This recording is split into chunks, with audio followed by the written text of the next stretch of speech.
Today's bad game summer submission is a rancid turd called Dead by Death. I hate it. I hate this game. I'm going to tell you right now the title is the best thing about this game.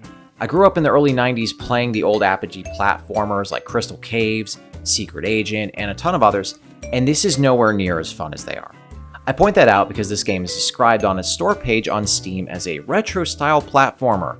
The hero will explore dungeons where are full of traps and find out hidden secrets, to defeat monsters till you die or live for glory. There's a lot of, let's just call it English as a second language in this game, and to its credit, I've always found that kind of charming.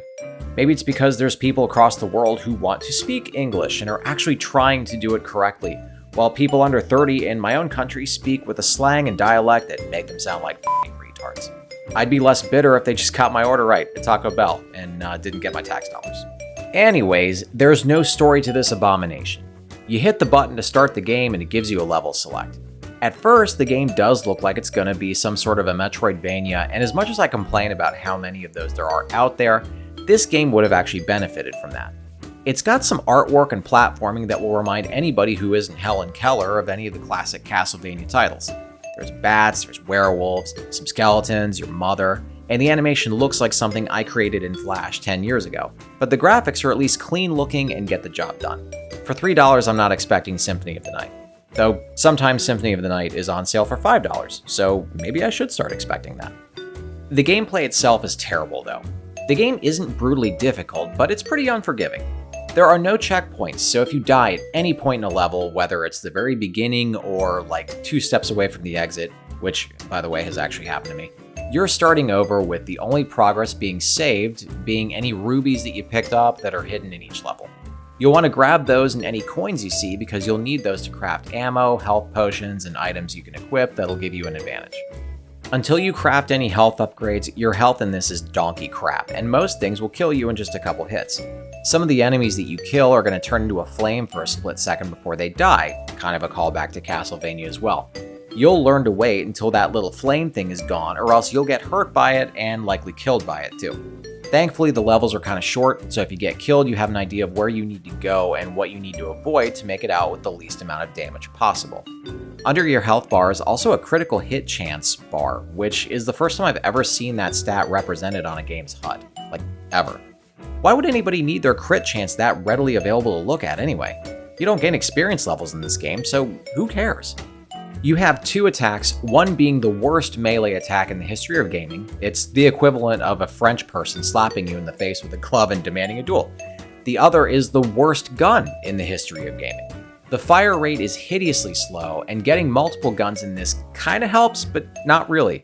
You wanna know why? Because enemies are frequently a few steps beneath your gun's line of fire, and you can't duck or aim down in this, like, at all.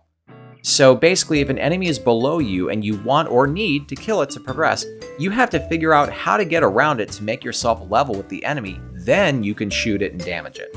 The pistol gets an upgrade that lets it split in 3 directions mid-shot at your command, but why even bother adding it when you could have just programmed the damn character to crouch and fire? On top of that, I don't know how many times I got murdered by some enemy that otherwise wouldn't have even hit me if I could have ducked. One last thing about the gun is that there are lamps for you to hit or shoot that drop money and crafting items. These are scattered all over the place, so that most of the time you're shooting at enemies, you're going to hit a lamp first and the shots don't pass through them. Meaning if you needed to get one last shot off to kill something and hit a lamp first, you're going to have to wait until the game allows you to shoot again.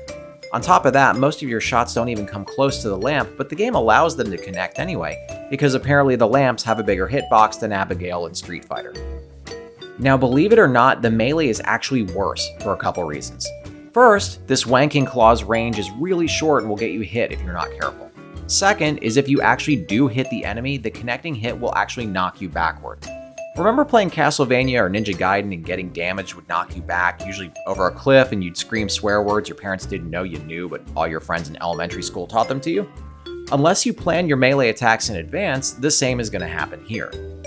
I don't know why anybody would think adding knockback to an attack that you initiate would make any sense. Physically, if you're the one striking, you're the one with the forward momentum, so what sense does it make to hit, let's say for the sake of argument, a goblin, and your metal claw thing connects with its bony goblin face, and despite it being made of flesh and bone, you're the one who somehow ends up sailing backward to your irritating, horrible demise. It doesn't, it's stupid, and it belongs in the trash. There's also bosses in this, and they're, I don't know, cute? So there you have it, everybody. Dead by Death is a frustrating trash panda turd of a game on Steam that I expected to be pretty bad and was not disappointed. Ironically, that was the only thing that I wasn't disappointed with. If Castlevania and Mario are the big kids bus that I used to ride to school in, then Dead by Death is the little short bus that takes the kids who wear helmets, eat paste, and gets excited when someone chooses them on Valentine's Day. That's all for today, but more trash is on the way. See you next time. Congratulations! You're one of an elite few to make it to the end of the video. Reward yourself by hitting the round subscribe button in the middle, and then check out the other goodies I've got in the links next to it.